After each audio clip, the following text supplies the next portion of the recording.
सर्वांना माझा नमस्कार. योमधान निरंकारजी राम कृष्ण हरी. मित्रांनो, भक्त प्रल्हादाची कथा दास तुमच्या चरणावर ठेवतोय. बघा मित्रांनो, भक्त प्रल्हाद हा हिरण्यकश्यपच्या पोटी आला. हिरण्यकश्यप हा राक्षस कुळातला होता. त्याचा भाऊ हिरण्या तोही खूप जनतेला त्रास देत होता आणि म्हणून विष्णूनं वराह रूपात येऊन त्याची हत्या केली, त्याला मारलं. मग तो हिरण्यकश्यपला इतका राग आला विष्णूचा, तो तपश्चर्याला बसला. ब्रह्मदेवाची आराधना करू लागला. इतकी तपस्या त्यांनी केली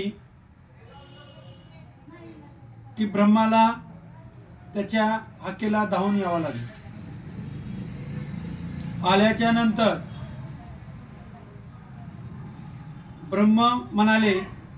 ब्रह्मदेव म्हणाले, हिरण्यकश्यप, तुला काय वर मागायचा तो माग. त्यावेळेस त्याने असा वर मागितला की माझा मृत्यू कोणत्या प्राण्याने होऊन देऊ नका, ना कोणत्या माणसाने होऊन देऊ नका. माझं मरण कोणत्या शस्त्रानेही पण झालं नाही पाहिजे. ना माझं मरण घराच्या आत ना घराच्या बाहेर असं झालं नाही पाहिजे. ब्रह्माने आशीर्वाद दिला, तथास्तु आशीर्वाद देऊन निघून गेले.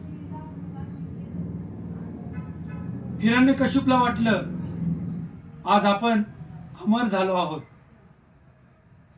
आज आपलं कुणीच काही वाकडं करू शकणार नाही, आपल्याला मरणच नाही. आता उत्मात करू लागला. मानवावर विष्णूची कोण प्रार्थना करत असेल तर त्याला शिक्षा देऊ लागला. घ्यायचं नाव तर माझंच घ्यायचं, कोणत्या देवाचं नाव घ्यायचं नाही. त्याला गर्व आणि अहंकार झाला. असं करत असताना भक्त प्रल्हादाची आई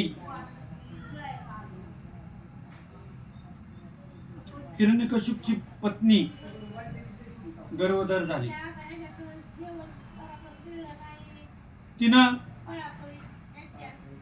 राक्षस कुळात असताना सुद्धा भगवंताचा दावा करत होती. तिच्यावर चांगले संस्कार होते.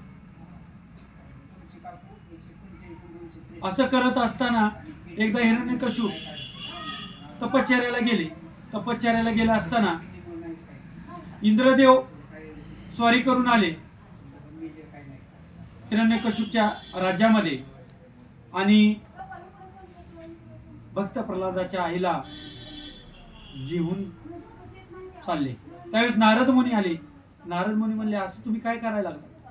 अहो, त्यांच्या पोटी विष्णूचं रूप आहे, विष्णू भक्त आहेत, ते त्यांच्या पोटी विष्णूचा अवतार होणार आहे, तुम्ही सोडून द्या. त्याच काळामध्ये लगेच त्याच क्षणात इंद्राने ऐकलं आणि इंद्राने भक्त प्रल्हादाच्या आईला तिथं सोडलं. नारदाने आपल्या आश्रमात नेऊन त्यांना भक्तीचा मार्ग सांगितला. ते विष्णूचा जप करत राहिले, ग्रंथ वाचत राहिले, पोथीपुराण वाचत राहिले आणि मग त्याचे संस्कार आपल्या बाळावर होत चालले. आणि मग त्यांच्या पोटी भक्त प्रल्हाद जन्माला आले. विष्णूचा अवतार साक्षात होता. आल्याच्या नंतर भक्त प्रल्हादावर गर्भामध्ये संस्कार तेच झालेले होते आणि बाहेर आले उभे तेच संस्कार होते. त्यामुळं तो विष्णूचा जप करत होते, नारायण नारायण नारायण. मित्राच्या सानिध्यात सुद्धा भगवंताचंच गुणगान गात होते, भगवंताचीच कथा सांगत होते. हे ऐकून हिरण्यकशिपूला राग आला.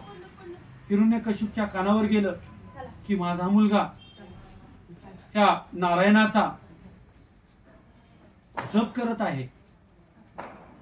आणि मग त्याचा क्रोध अनावर होईना. त्यानं सैन्याला पाठवलं आणि प्रल्हादाला बंदिस्त करून आणा म्हणले माझ्यासमोर. आणल्याच्या नंतर उभा राहिला आणि म्हणला माझा तू दुश्मन होतोय माझ्या पोटी जन्म घेऊन. नाही म्हणले पिताश्री, मी त्या भगवंताचं त्या विश्वराचं गुणगान गातोय. असं ऐकल्याच्या नंतर परत त्यांना राग आला आणि त्यांनी त्याला बंदिस्त कोठडीमध्ये टाकले. मग आईला च्या वेदना आईलाच माहित असतात. आई मग रात्रंदिवस रडू लागली आणि रडू लागल्याच्या नंतर ती भक्त प्रल्हादाला भेटण्यासाठी त्या अंधाऱ्या कोठडीत गेली. सगळीकडे त्या सैन्य सगळीकडे जमा होते. वाट काढत काढत त्या अंधाऱ्या कोठडीत गेली तर भक्त प्रल्हाद त्या विष्णूचा जप करत राहिले होते, त्या भगवंताचा जप करत होते. आणि मग आई तिथे गेली, पाहिलं. भक्त प्रल्हाद लगेच म्हणले, आई तू इथं कशाला आलीस? इथं तुलाही शिक्षा करतील पिताश्री, तू निघून जा. नाही रे बाळा म्हणली, तुझ्याशिवाय कसं मी राहू? नाही नाही म्हणले, जा. आणि मग आई तिथून जायला तयार नव्हती. त्यावेळेस सैन्याचा आवाज आला. आवाज आल्याच्या नंतर आता तरी जा म्हणला, नाही तर तुलाही बंदिस्त करतील. आणि मग ती डोळे पुसत पुसत आपली बाहेर निघून गेली. आणि मग भक्त प्रल्हादाला आदेश दिला हिरण्यकशिपूनं की याला आजच्या रात्री पहाटच एका दरीमध्ये टाकून द्या. अशी खोल दरी होती, ती भयानक होती. सैन्य आले, उचलून नेलं, त्या खोल दरीत टाकलं. आता तर म्हणले संपलं, विषय संपला म्हणले. आज ही जी प्रजा होती ती विष्णूचं नाव घेत होती आणि भक्त प्रल्हाद आपल्या पोटी आलाय, तोही विष्णूचं नाव घेतोय. म्हणून त्याला राग अनावर झाला नाही. त्यांनी भक्त प्रल्हादाला त्या दरीत सैन्याला आदेश दिला, टाकून दिलं. आणि विचार करत राहिले. विचार करत असताना त्यांना एका मनात वाटायचं की आपण केलं ती चांगलं केलं, आपला विरोधक मारून टाकला. आणि थोडीशी कुठंतरी मनाला धक्का देणारी गोष्ट होती की तो आपला मुलगा होता, असं ते मनात विचारात मग्न होते. आणि ते वरी उभा राहून ते इकडे तिकडे पाहत होते. महालामध्ये पाहत असताना पाटे पाटे कोणतरी येत आहे असा त्यांना भास झाला. पाहिलं त्यांनी तर साक्षात भक्त प्रल्हाद राजवाड्याकडे चालत आले होते. हे पाहून त्यांना आणखी क्रोधित झाला.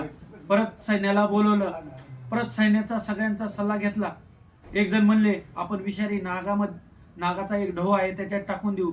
एक जण म्हणले हिमालयामध्ये थंड असं वातावरण आहे, तिथं कुणी जरी टाकलं तर ते रक्त गोठल्या जात आणि तो तिथं नाहीसा होईल. तिसऱ्यांनी सांगितलं की आपण काय करू की आपल्याकडे असे क्रूर असे हत्ती आहेत आणि त्या हत्तीच्या पायाखाली देऊ. ही सगळं ऐकल्याच्या नंतर हिरण्यकशिपू म्हणला आता ह्याला जीवदान द्यायचं नाही, आता ह्याला मारायचंच. त्यावेळेस सेनापतीनं सांगितलं आपण एक असं करू, असा मोठा होमकुंड करू, त्यात छोटंसं तलावासारखी मोठी अशी कढई ठेवू, त्यात तेल टाकू उकळतं आणि त्या तेलामध्ये आपण त्याला नाहीसं करून टाकू. आणि मग हिरण्यकशिपूला आनंद झाला, खरोखर ही मात्र व्यक्ती चांगली आहे. त्यांनी मग काय केलं, तेलाची कढई केली, मोठी जाळ लावला खाली आणि त्या कढईत तेल असं उकळतं ठेवलं आणि त्यात भक्त प्रल्हादाला टाकायचं ठरवलं. भक्त प्रल्हाद दोऱ्याने साखळीनं बांधलं आणि त्या उकळत्या तेलामध्ये टाकलं. टाकल्याच्या नंतर तो हरिनामामध्ये दंग होते. विष्णूचा धावा करत होते. विष्णूचा धावा करत असताना, नारायण नारायण करत असताना त्या तेलामध्ये कमळ तयार झालं आणि त्या कमळावर ते अलगद बसले. ज्यावेळेस ते तेल उकळायला लागलं तर आसपासचे जे सैन्य होते त्याच्या अंगावर उडून पडायला लागलं. तर त्यांना त्या वेदना सहन होईना, ते लांब लांब जायला लागले. आणि हे हिरण्यकशिपूनं पाहिलं. आणि हिरण्यकशिपूनं पाहिल्याच्या नंतर